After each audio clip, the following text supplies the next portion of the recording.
So I think it's really about like understanding your source. And just because your dev team or IT team or whoever is collecting that data and sort of putting it somewhere and you can access it doesn't necessarily mean that they did all those things in a way that you would have done if you understood that data.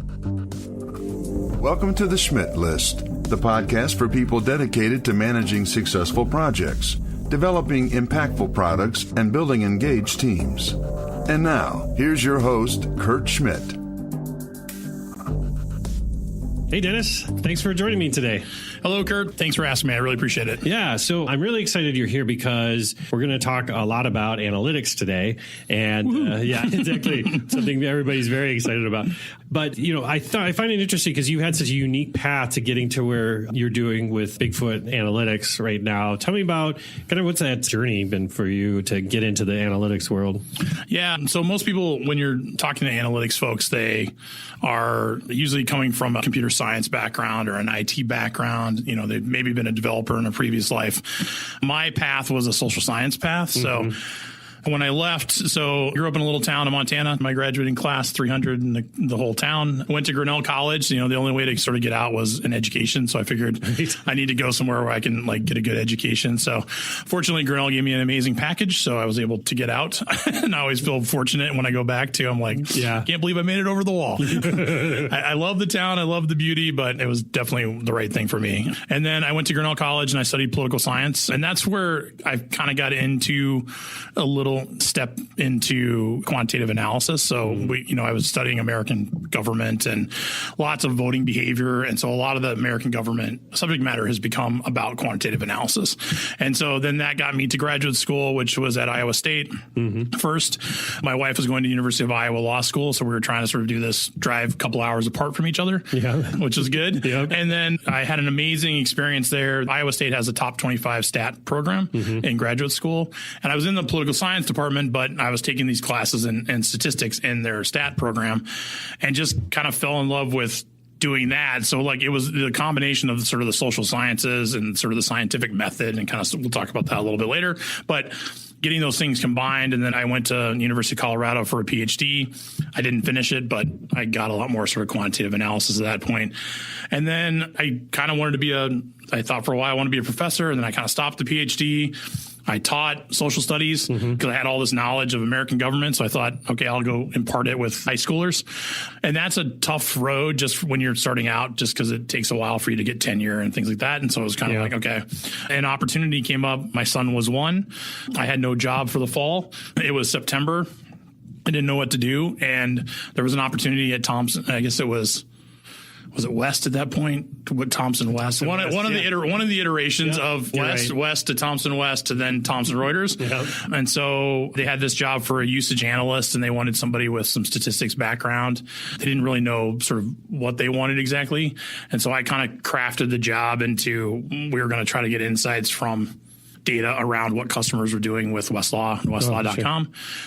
And I had 2 bosses who were amazing. You know, they understood this is way before sort of talking about big data and stuff like that. Even the term analytics, like that wasn't a term that we were throwing around.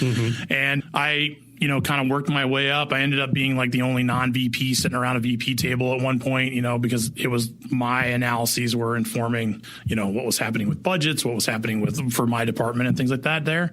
And I was fortunate to have a VP and a director who really understood the early stages of data, like how to move and how to think about quantitative analysis and data and driving it toward insights and actionable things so you can make decisions based on it. And it drove, during that 2008 to 10, 11, that economic downturn period. I mean, it really did drive kind of what we were trying to do there. Like, it's like, hey, we should go after these kinds of things because people are paying for them. And at that point, Westlaw was very database driven. So, you remember, hopefully people remember the old days of, you had to pick this database, then this database within it, then this data, like it was all these like click kind of things. It wasn't Westlaw.com today, which is Google-fied and things like that. So, And then that got me into, my wife and I were sitting in a room. We had gotten close in the org chart at Thomson. She was working at Thomson as well in a different sort of position, but we'd gotten close. And it was basically a Thursday before Thanksgiving, and it was a big cut. It was during one of those times where there was a big cut out there, and we were fortunate to walk out with our positions. And this is about 2010, 11, somewhere in there. Okay.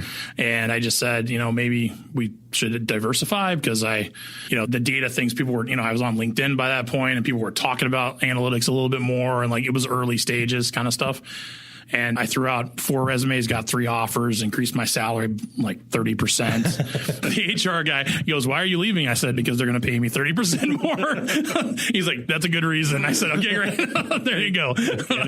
Hard to argue with. And then I basically went the start. I ended up at GovDelivery, and then I learned a lot from Scott Burns there, who used to be the CEO and is now with Structural. Learned a ton about leveraging data and using it and packaging it and being able to deliver it to customers and things like that. And then I spent a little bit of time in a couple other startups. And then most recently I was with When I Work for 3.5 years, employee 19. So, so that was kind of my trajectory. I never, when I left school, at any point did I say, "Oh, I'm going to be an analytics professional." Yeah.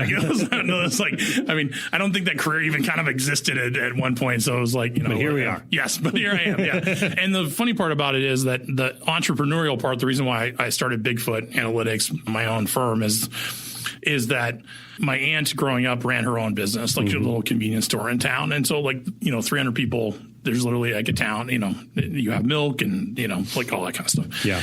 And I started working in there when I was 11, for free basically. And I just liked the customer service sort of aspect of things. And so even all along the while when I was at Thomson, until I got to GovDelivery, because the job was a little bit more, it took more time to sort of do it. And I was working, I worked at Barnes & Noble, I worked at Walden Books, I worked at and so I've always had sort of this customer service bent to my existence. And so the entrepreneurship kind of piece came in with, and I kind of, hopefully he's listening, I kind of blame Scott Burns for this. So him and I were walking down the hallway one day at GovDelivery, and we had done some analyses for a very important federal government client.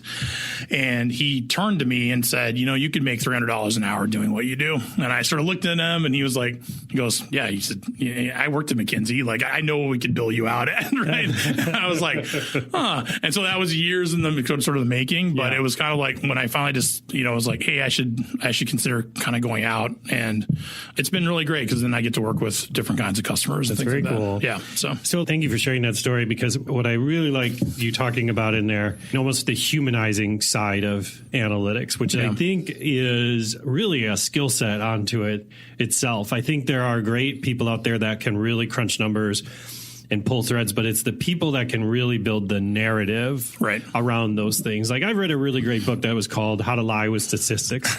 And it was really interesting because, again, depending on how you visually represent the data or how you phrase the words, you can really skew stuff pretty quickly. Oh, yeah. So if I'm somebody who's interested in analytics but I don't know the first thing about it, right? What are some of the telltale signs that I'm actually seeing what I should be seeing? Is there a way to kind of dissect the analytics myself, or do I always need to go to an expert? Where should I begin? Nah, I think it depends on the size and sort of the, there's these 5 V's. I think they're now up to 9 or 10 V's of velocity, volume, the amount of sort of data and how quick it's coming, the value you get from it. They started, I think it was 4 or 5, and it's got up to all these other V words now. But I think the challenge for just sort of the person looking at it and sort of saying, what should I get from this analysis? So you're handed a graph, some sort of whatever it is. Even if you're looking at the newspaper, right? You're looking at something in the newspaper and you see sort of numbers. I think the value in sort of understanding analytics is it too good to be true, right? And so I think there's always a smell test. I mean, one of the things that I always taught my team, and if they were sitting here, they would shake their heads up and down, because I'm like, really, it comes down to is it look too good to be true on paper? Then it probably is. I would say in a 15-year career, and sort of how I kind of defined it, in terms of analytics, I would say there have been 5 or 6 sort of things that I found where I just go, oh my gosh, that will change the business, right? But a lot of times you don't find, like, it's not the gold. It's kind of it's got a little gold tint to it, right? And so it's like you can shift the story or the narrative in a particular way based on that. So I think from a perspective of the layperson or somebody who's not, you know, you haven't spent a lot of time looking at statistics or whatever, I think looking at it from a perspective of, does it smell okay, right? Like, are you looking at it and sort of saying, wow. I mean, for example, one of the things that people like to do is they like to adjust the axes on a graph. And so you can, by adjusting the axes and sort of what the level of like the variation is, you can make something look a lot better in a graph by simply like just adjusting that and going, wow, look at that growth, right? But then you're not paying attention to the fact it's starting at like, 100,000 versus like 0, right? So you don't see anything like, it's like, whoa, look at that. And really the graph is like maybe slightly up, but you can't sort of understand that. So I think that's part of it. And I think the other thing is just understanding definitions of things. I think a lot of times you get data sort of analytics and analyses pushed to you that somebody else has sort of massaged or sort of gone through.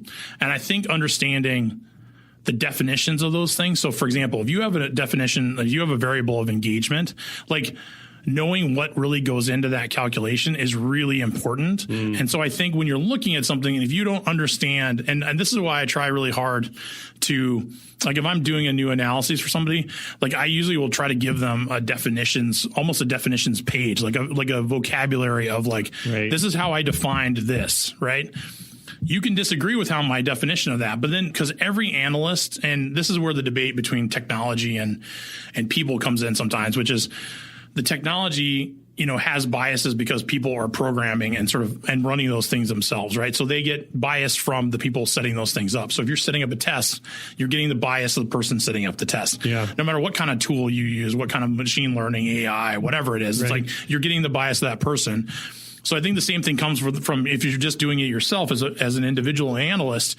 It's like being open to the idea of that you've driven analyses based on, like, for example, if you take out certain kinds of customers, like being able to call that out and being able to say, look, we took out these kind of customers because, and a definition of that, so that the person looking at it can fully understand it. Because if they don't understand that it's excluding all the lower tier customers, then they may be thinking, oh, wow, this covers all the sort of segments. And the reality is it may not be. It may only be covering the middle or the very upper and those kind of things. Yeah, because I mean, the whole reason to have these analytics, to have these data and to use it for good is to hopefully, the whole idea should be to remove biases and anecdotal discussions and information and things, right? But to your point, like if you're not showing your math, you're kind of opening yourself up for people just to continue those biases and those sorts of things, right? Yeah, and you need to understand it from a perspective of, like if you're getting fed data, so if you're using a tool like Tableau.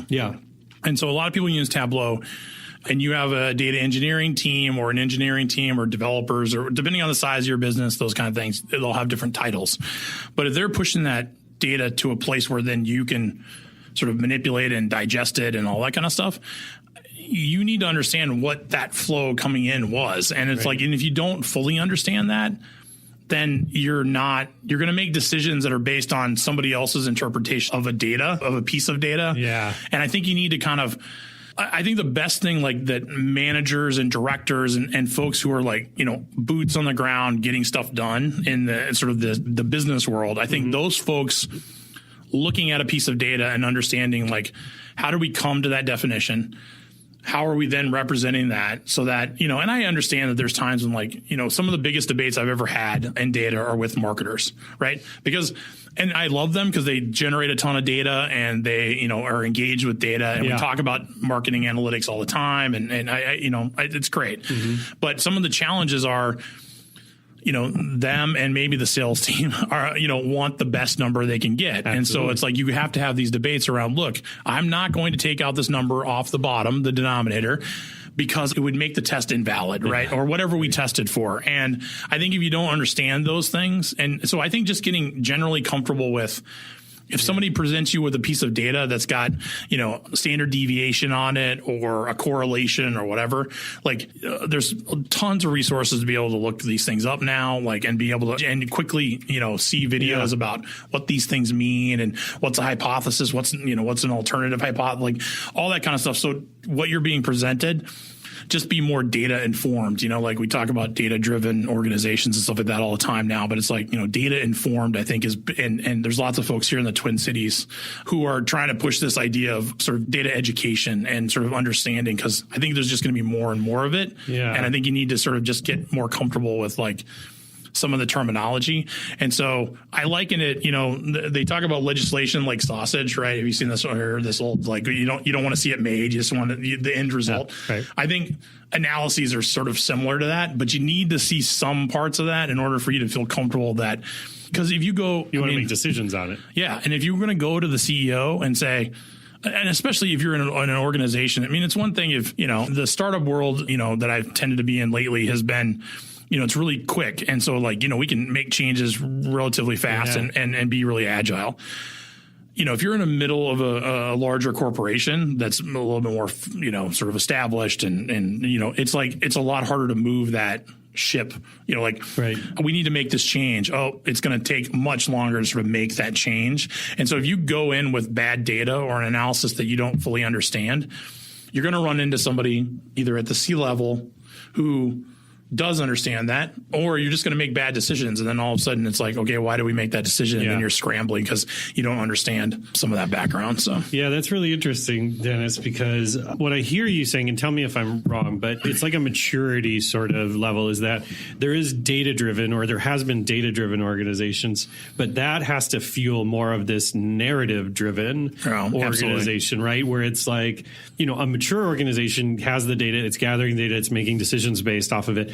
But an even more grown up organization, what I'm hearing you say is people can take that and then tell stories with it, create change and growth. Yeah. And if you see things that are happening with the customer, if you're looking at, all the customer journey stories and people are really trying to sort of focus on, it's not just about, can I get an email to Bob Smith? It's can I figure out that Bob Smith has, been to the website 10 times, he's done a demo. You take all this sort of narrative and then you start saying, okay, how do we aggregate Bob Smith across all the Bob Smiths, right? And then you start sort of doing that. And I think that's where the value comes in and the artistry. I think there's a huge creative side of this that a lot of people don't see, right? For me, one of the things that I really enjoy is how do I tell this, whether it's good or bad, because sometimes you have to be the messenger that delivers bad news, right? That your information is proving that this isn't necessarily the case. Yeah. And how do you sort of sell that and package it in a way that's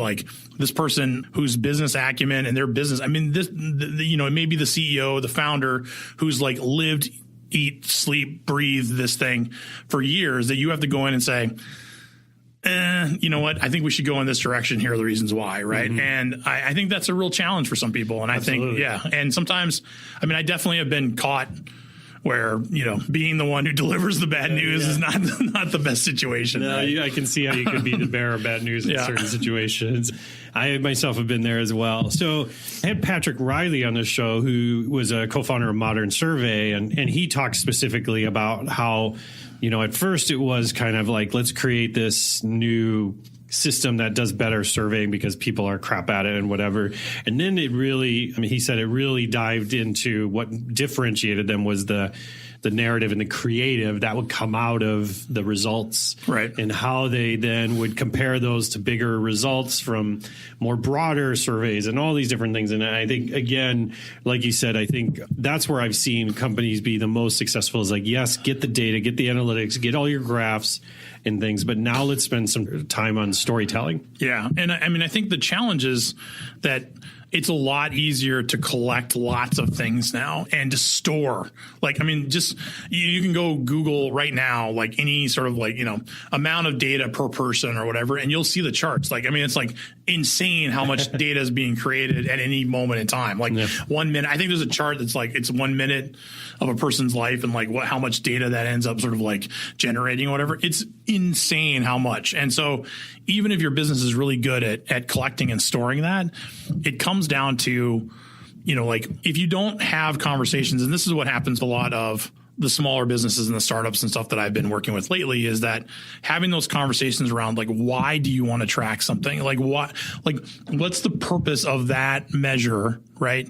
To answering, your sort of fundamental, and everyone will say, oh, we want more revenue, right? But I'm talking about like sort of that next sort of metric, which is like, okay, everyone wants more revenue. Maybe the next one's more customers. But I'm like, what is it that's going to sort of drive you toward? Is it monthly active users on an app? Yeah. Is it like, whatever? And so I think driving toward that and understanding that even if you're in the middle of an organization, being able to say, look, you know what? I think this drives to this primary goal up here.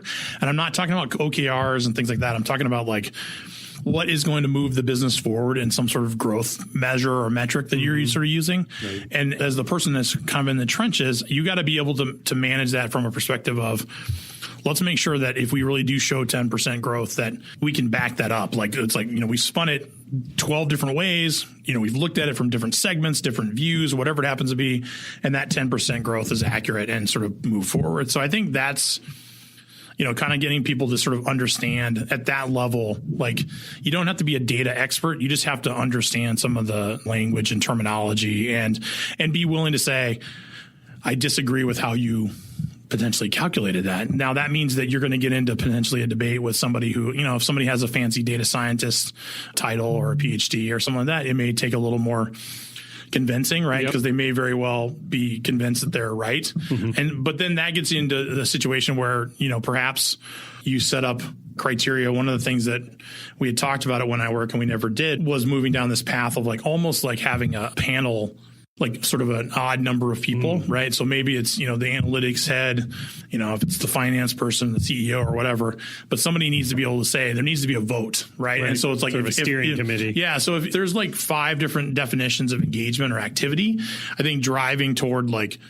what is, and it may change over time, but like right now for the next year or something like that, what is that measure? And we're going to stick to it no matter what, when we talk about it, how we talk about it, whatever. And I think that's where we get into trouble, is that as people get more data driven and more sort of data savvy, you start losing that control of some of those definitions. And so when you end up with people who are defining things in different ways. And so all of a sudden you're sitting in a meeting and somebody says 20%, somebody says 30%, somebody says 40%. And then you're stuck because you're like, okay, which is it, right? And then you got to figure out, you got to have a huge debate about that. And so trying to come up with almost a way to say, here are the things that are meaningful, and we're going to define those things up front. And then almost having a, like you said, a steering committee or something that says, we're not going to change that unless we get some sort of other data or other proof that this thing needs to change, and here are the reasons why. That makes sense. And especially if it's a really important sort of metric or goal that you're going after, you don't want to leave it up to just one singular person's interpretation. I think that's dangerous, right? Yeah. So speaking of that one person versus so talk to me a little bit. You work a lot with startups, but you also work with companies in all shapes and sizes. If I'm a startup and I'm looking at analytics, obviously I'm looking at like number of users, visits to site, all those vanity type metrics, right? How do I start really can I start actually using my metrics in a way that is going to be helpful for me? Should I just focus on Google Analytics and then move to like, these bigger systems, or should I just forget it and hire a data scientist right up front and just me and the data scientist going at it? Like, where do I start when it's a small business versus an enterprise that has tons of data and it's all this stuff? Where do you fall in that? Yeah. I mean, I think the challenge is, in order to hire a good, sort of data scientist, right? You're going to be probably in the, definitely post 100,000, probably, in especially somebody who has experience 150. Like, I mean, it's going to be hiring a developer basically, right? I mean, like, and of comparable sort of salary. Sure. And so if you're a startup, that's a big sort of burden to kind of put on, that you want just one person. So I think that most people will the job descriptions are amazing because you try to find unicorns that are like, that actually don't exist. Well, there's probably about 5 to 10 people in the world that can sort of do all of it, who can decode and do analyses and do the storytelling and all this sort of like, and manage people and all that sort of stuff, right?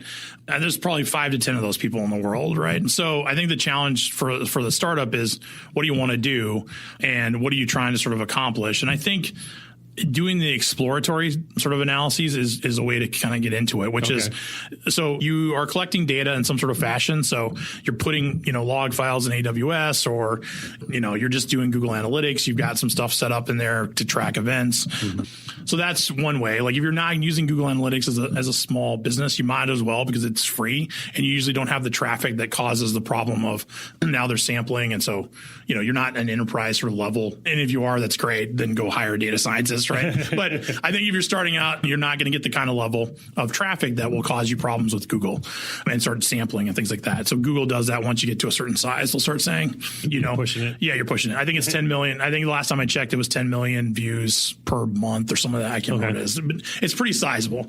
So I think that the exploratory side is sitting down and sort of thinking through, like, what are the business questions that you have, and then creating, and this is where I think the social sciences I told you earlier is that where the social scientist in me sort of plays a role in sort of my success and my ability to do this, I think consistently, is being able to look at a business question. So I'm a CEO or I'm a founder, and this is the question I have. Why aren't customers using this feature or whatever it is? Creating a hypothesis around that, like, okay, so what do you believe is happening, right? And so the CEO says, well, I think they go to the website and I think they get stuck here or whatever. Mm-hmm. And then basically sort of breaking that down to, okay, well, what would be the alternative? Like, what's the alternative hypothesis? Like, what's the thing that's different than that null? So when you talk about null hypotheses, it's basically, here's the existing hypothesis, and then the alternative is, okay, we're going to test the alternative, which says this. And you got to be really clear and state these. Like, you can't be wishy-washy. You can't be like, the whole point of like thinking like a social scientist or with the scientific method is to think about it from a perspective of how are we going to test that hypothesis and see whether or not it holds up or not. And that means throwing data at it and some sort of analyses. Then you got to figure out like what the data points are. So do you have the data points to assess that? And that means sitting down with somebody and sort of saying, or, if you have an analyst or, maybe it's the sales team or the marketing team or whatever, it's like, what things would measure that, like, that hypothesis, that question that we have.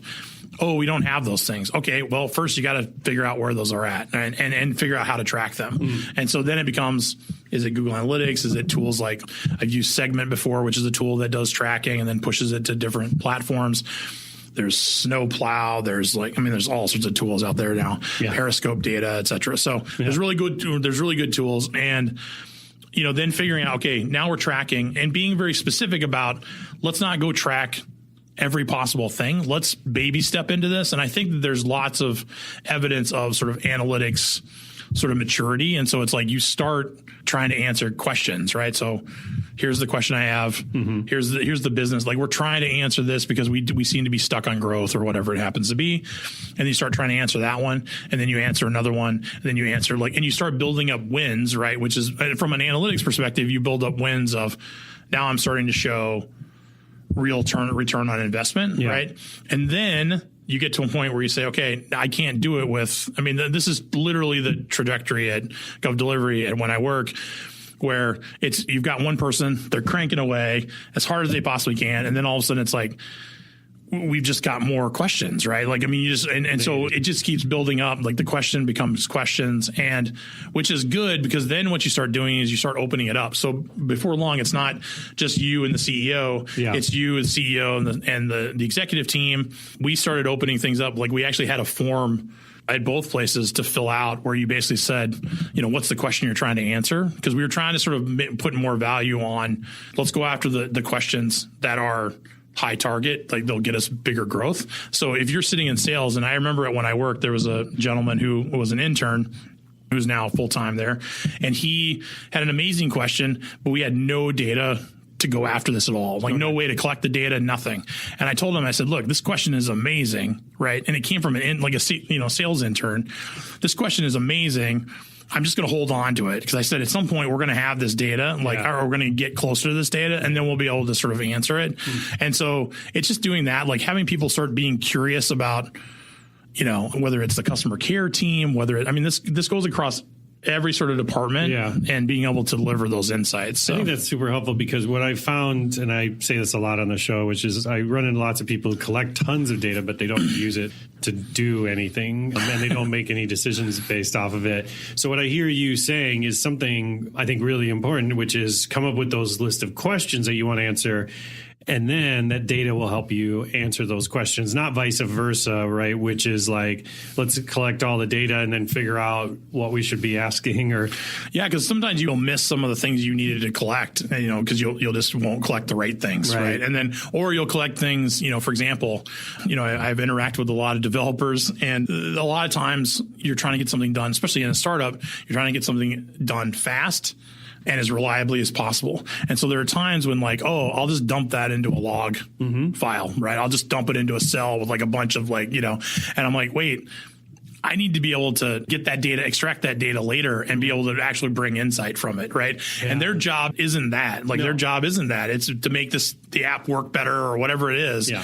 And my job is to figure out, okay, can I take whatever that is over here and manipulate it now and get it out to insights based on customers or whatever we're looking at. So I think the challenge is always trying to figure that, and thinking about some of those things early on. Well, you're going to make mistakes, tons of them, right? Sure. And it's and you're going to track stuff. You go, oh my gosh. And, or you're going to expose stuff. At one point we were exposing some stuff that we probably shouldn't have been exposing, and a customer told us, and so I was like, oh my gosh. I'm like, we can't, we shut her down. It was terrible. Yeah, it's just terrible. Right. But I'm like, and a customer showed it to us, so it was so it was just okay, we got to change this right now, and it's so I think, and it's something you brought up to me before. You're talking about agility versus creating pathways. I think that's kind of where I hear you hunting down there, right? Is it's being deliberate versus just iterating, right?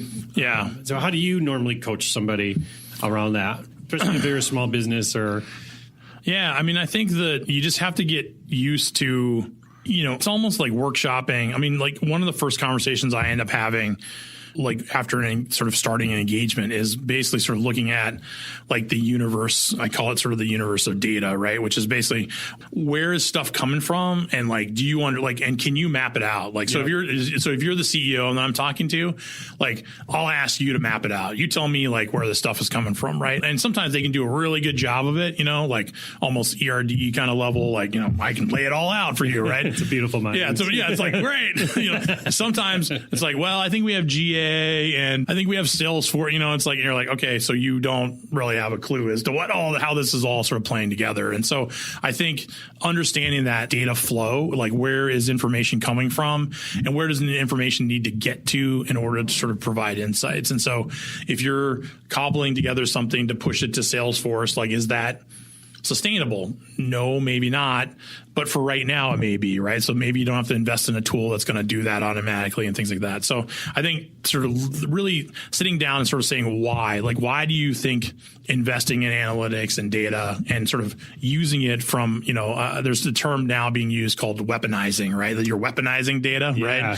And so I don't use it a lot because it seems a little aggressive, but I mean, people like to talk about it because it's, everyone comes up with a buzzword. Well, like I said, like I was saying earlier, I mean, some people could be using that data to push an agenda. Oh, yeah. Right. And that's why you want to see that math, right? Because somebody can go ahead and try and weaponize it. But hey, if I have the launch codes in my pocket, if you figure out how you get there, right? I mean, if you have kids in school or whatever, I mean, they learn this almost from the time that they get to school now is you have to understand where your sources are coming.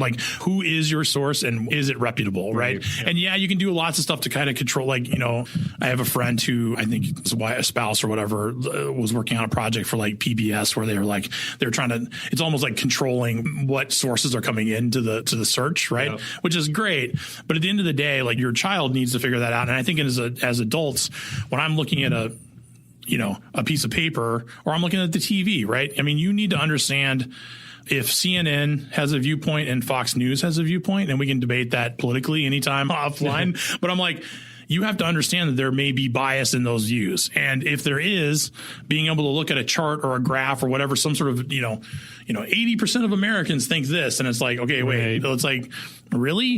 And oh, it was a sample of 100 people in I don't know, in Canada. Yeah, exactly. Yeah, it has nothing to do with nothing to do with Americans, right, or whatever. I mean, it's like, okay, wait, you know what? So I think it's really about like understanding your source, and just because your dev team or IT team or whoever is collecting that data and sort of putting it somewhere, and you can access it, doesn't necessarily mean that they did all of those things in a way that you would have done if you understood that data. And so I think that's where like the balance between, I think, having analytics and having dev and sort of, it's always this sort of combination of like the technology is changing a lot, and you got to make sure that you're kind of aligned with, if you hire a data engineer or whatever it happens to be, you need to understand like where they're coming from a perspective of how they're collecting data. And then they also need to understand how you're coming at it from a perspective of how you're going to interpret that data. And so I think those definitions and really understanding those metrics are important. So, that's great. Yeah. Yeah. No, I like what you were saying earlier too, because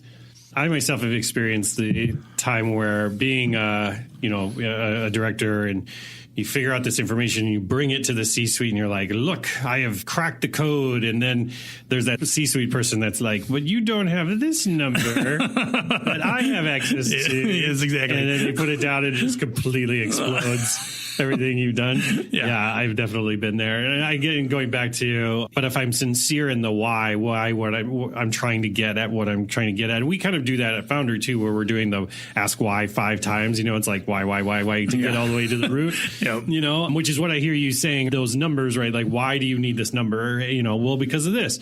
But why do you need because of that? And you just keep going down until you get to that root cause, and that'll help you frame up the question the right way. I'll tell you, I once asked a director in a very large national brand, within this large corporation, what the purpose of their website was, right?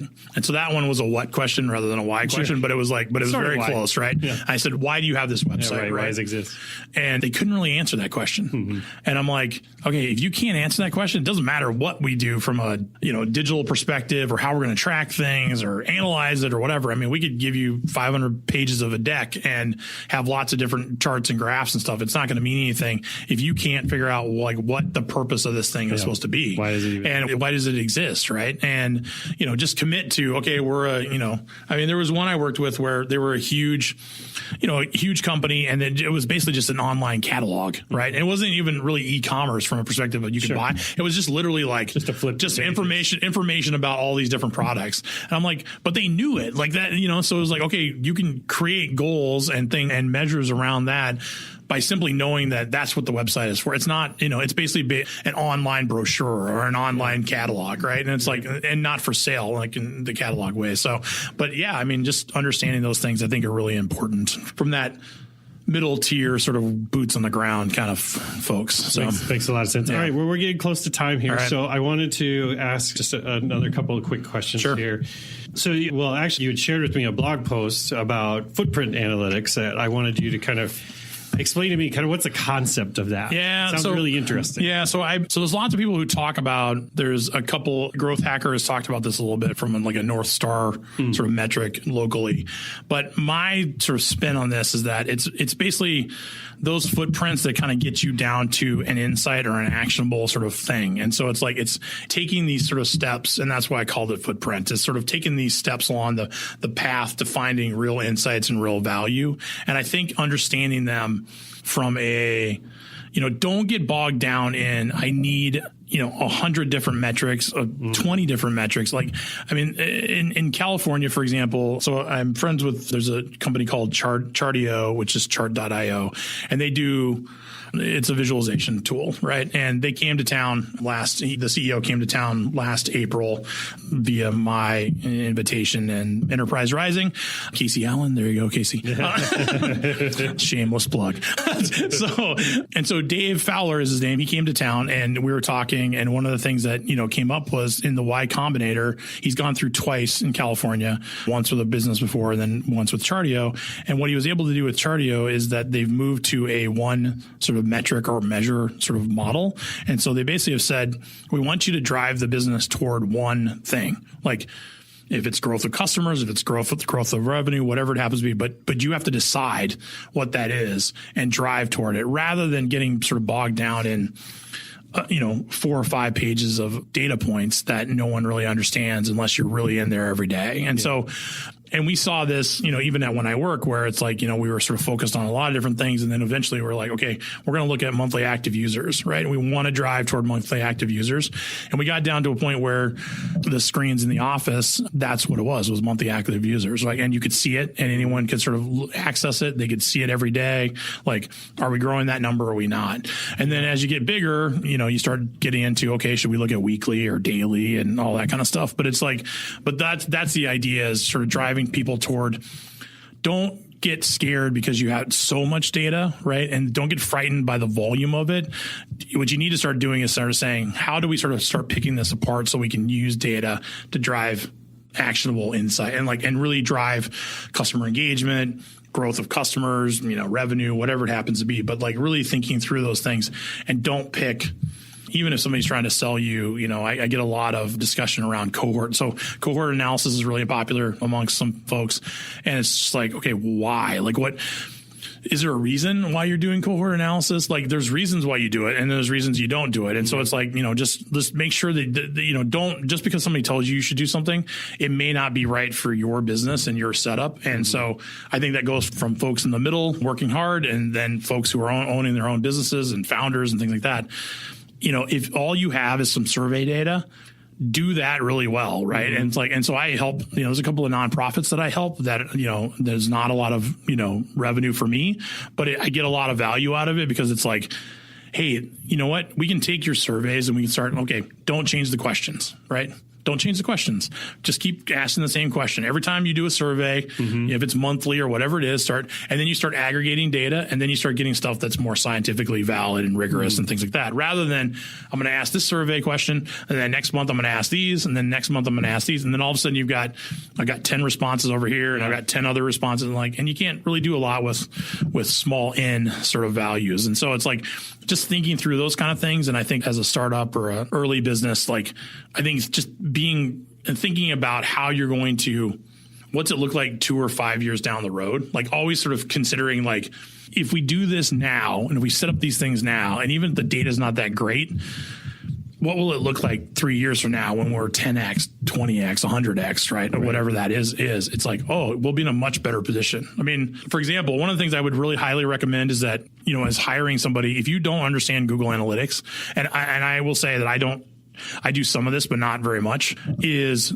hire somebody to set it up, and do it well, right? And it won't cost you a ton, right? And doing that, I think, will save you immense problems 2 or 3 years down the road if you continue to exist and you're around and stuff. But it's like you'll have better data because now you've got 100 people come to the site or whatever. But in 2 or 3 years now, you may have a couple of thousand coming to the site per day or whatever it is. And so it's like that's the kind of stuff that you need to think about. It makes a lot of sense. Yeah. Well, Dennis, I want to thank you for joining me today. Yeah, thank you. It was awesome. I learned a lot. So if I want to engage with Dennis, if I heard the show and I'm like, boy, you know what? I've got some questions around our data and how it works. I know you're super easy to work with. So where's a great place to find you and interact with you? Where are you the most active? Yeah. So I do a lot of Twitter. So just because I like it and it's easy. So Denstill, @Denstill, DENSTILL.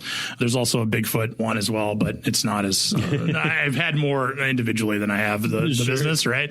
And then on LinkedIn, you can find me, Dennis Still. You'll see my mug and things like that. So, and then, you can reach out to BigfootAnalytics.com. So that's my thing right now. And there's some samples and stuff like that on the website. And there's some talk about, and the blog entry will be there as soon as I finalize it. So on the footprint stuff. Cool. Yeah. Well, Dennis, again, thanks for joining me. I'll have links to all that stuff in the show. And I'm looking forward to our future conversations. All right, cool. Thank you so much, Kurt. And hope everyone has a great day. Thanks. All right, cool.